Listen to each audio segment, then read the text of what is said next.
What's going on, y'all? I got the Hobie Lynx rigged up, ready to go right here, and we are about to head out, do some speckled trout fishing. Probably gonna find some redfish too. Check out the sky real quick, right? Smooth overcast, starting to rain on us now. A lot of good makings to catch some big fish. Got a good episode planned for y'all. Let's get out here, see if we can find some fish.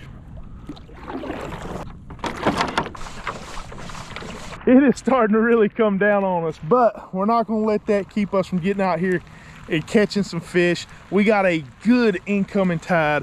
That water's going to be way back up in the banks, and that's where those redfish, maybe even those trout, are going to be at. They're going to be on them laydowns. I got a good feeling.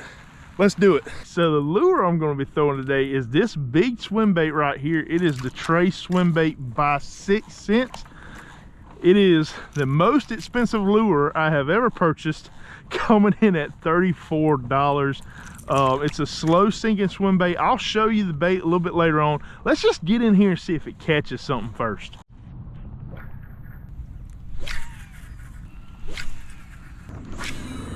All right, y'all, the situation that's about to unfold happens pretty quick. I want y'all to kind of watch it, observe it, and then I want you to comment in there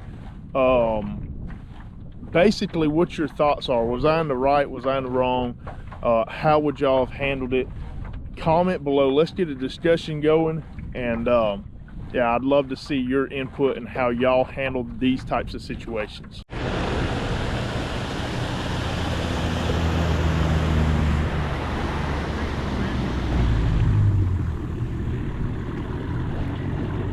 Thought some gun was gonna hit me. Unreal.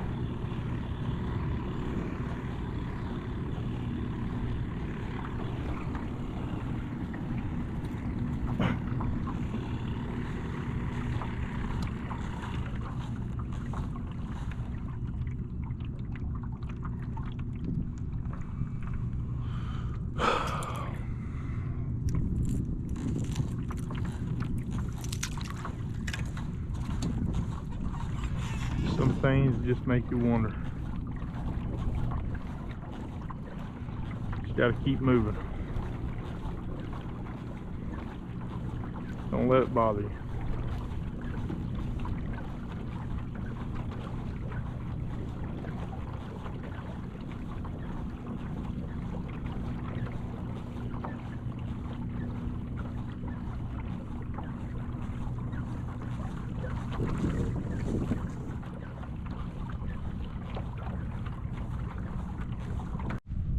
All right, y'all. Well, I thought I was just gonna go ahead and keep on fishing, kind of ignore that, but the more I think about it, the more my blood is kind of starting to boil. But let's talk about what happened. So I'm coming around a point to my left now. I'm only about 10-20 yards off the bank, tops in about 2 foot of water, and I heard a boat coming off to my right. I look, and here's a boat coming just full speed ahead, coming on into the point, nose pointing straight up, wasn't on plane. The guy wasn't standing up. He, you know, ain't no telling what he was doing. I don't even think he had electronics on the boat. But even if he did, let's take me out of the whole element, right? There are a ton of stumps and debris in this water right now, and even if it wasn't me, like, you need to watch where you're going on the water. You could very easily, you know, run over a stump, something like that. They could eject you from the boat. Anyways, y'all get what I'm trying to say. I feel like it's common sense. You should be able to see what's in front of you when you're running a boat. He never even saw me, so that was one. And then the second part to that is that once he did see me, you know, he was like, oops, didn't see you there. And then he proceeded to go right in front of me, drop the trolling motor, and start casting literally right there where I was starting to fish. So with that being said, kind of angers me a little bit, but here's the deal, right? We do have to share the water, and things like this is going to happen all the time.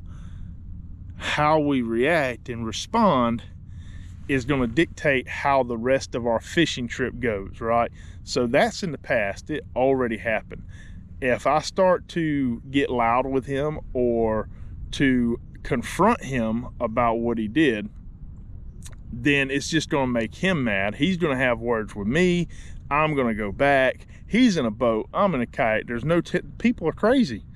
I'm not saying he's crazy. I'm just saying you never know who you're encountering on the water, what they're capable of. The sooner that we forget about it, move on, and just keep fishing, the better the rest of our trip is going to go, right? It can improve. Obviously, that's a low moment.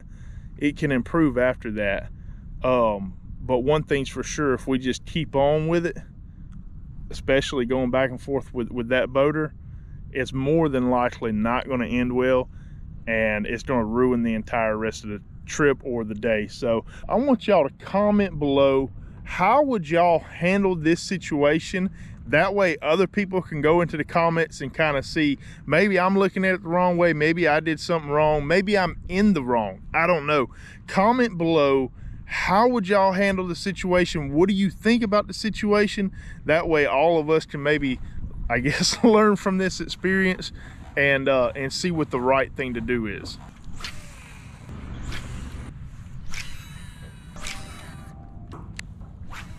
Well, I kept on fishing. I don't know how much of that I'm going to show y'all, because fishing was absolutely tough this evening. I only had about 2.5 hours out here, and I caught one bass that was off camera.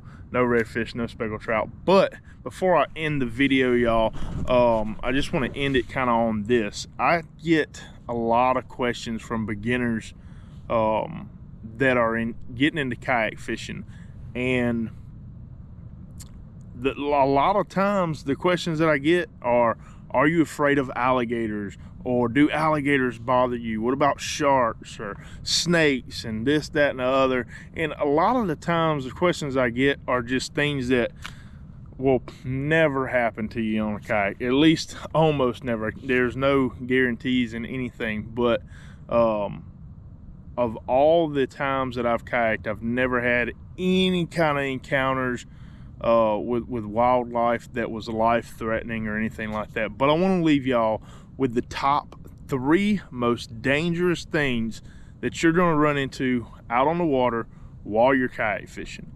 I'm going to go with number 3 would be inclement weather, right? You're just out there, beautiful day, all of a sudden a squall pops up, wind pops up out of nowhere, it's lightning, you're looking for shelter.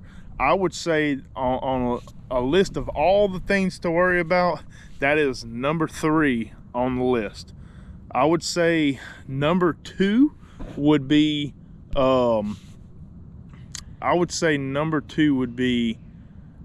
accidentally flipping out of your kayak.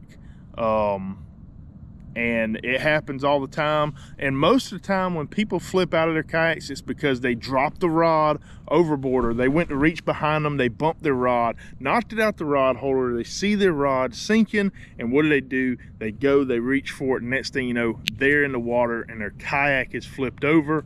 Re-entering a kayak in the water while your kayak is rigged is extremely hard, which is why you should always wear your PFD, right?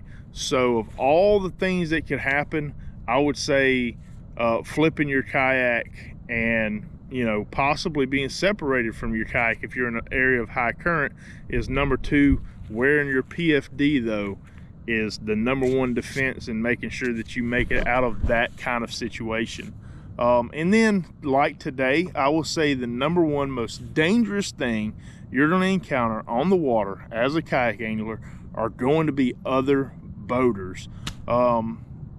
You know, point blank, most of the time they are not looking for us. They don't expect to see kayaks around the bends or this, that, and the other. And a lot of times these people that are driving these boats, they're you know, not really paying much attention. Sometimes you got young kids out here, you got people that are drinking, operating boats. A lot of people are operating blind. I've been out here night fishing, pitch black, no moonlight, foggy conditions, and have boats running wide open, and the only thing they're looking to tell where they're going is their fish finder, which means they're not going to see any other boaters in front of them, kayakers or anything like that. So the number 1 most dangerous thing you're going to encounter on the water is going to be other boaters.